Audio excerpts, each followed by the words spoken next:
Check this out. You never know how God's going to use you in somebody else's life's situation.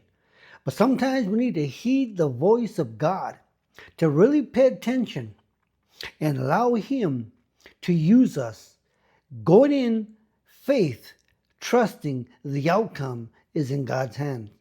God ordains things to happen, and sometimes we know nothing about it, but we need to trust in faith, trust in God and walk in faith. Check this video out. You'll be blessed. I remember I was sitting at my desk and there was a knock at the door, and I opened the door, and there's a young man wanting to sell cable television, and so I let him in the house. And so as he's in the house, I'm realizing, hold on, you're on my turf here, and so I'm going to tell you about Jesus. I started sharing some healing testimonies with him. He's like, listen, man, I don't believe in God. I said, oh, that's okay. God believes in you. I said, do you have any pain in your body? It wasn't a word of knowledge. I was just fishing.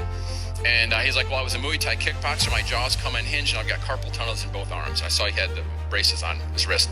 I said, why don't you take the braces off so we can see if something happens? So as I prayed for him, enough happened that he begins to cry. And so I don't remember that he got totally healed. So enough happened that he's realizing that something is real. And so now he begins crying. And so he just opens up his life to him. And he says, listen, he said, I'm living with this girl, and her sister was a prostitute. She sold her body for heroin, and she overdosed and died this week. She's got 2 kids. They're going to be coming and living with us, and we can't even afford the funeral. And I feel like the Lord says, write the check. And so I said, hey, how much do you guys owe for the funeral? He told me. I went in the other room, wrote the check. I said, here. And he's like, what is this? And I said, this is, the Lord wants you to know how much he loves you. And so now he's really crying. So he says, thank you. We exchanged phone numbers.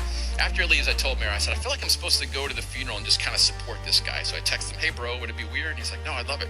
And so I'm there in my little suit with my funeral tie on, and I'm realizing, well, this is a pretty rough-looking crowd. Like, I'm not trying to stereotype. It's like the former baby mamas and the former baby daddies. They're, like, yelling at each other, and it looks like there's about to be a fist fight. So, of course, what am I going to do in a fist fight? I'm hiding in the back, okay? So I'm hiding in the back thinking I don't want to die. And all of a sudden, this big dude comes out to me, tattoos all over his face and neck, and he's like, hey, are you that guy who gave money for the funeral? I was like, yes, sir. All of a sudden, his eyes well up with tears. He's like, man, I've never heard of anything like that before. And I was like, oh, okay. So I kind of sat up a little bit.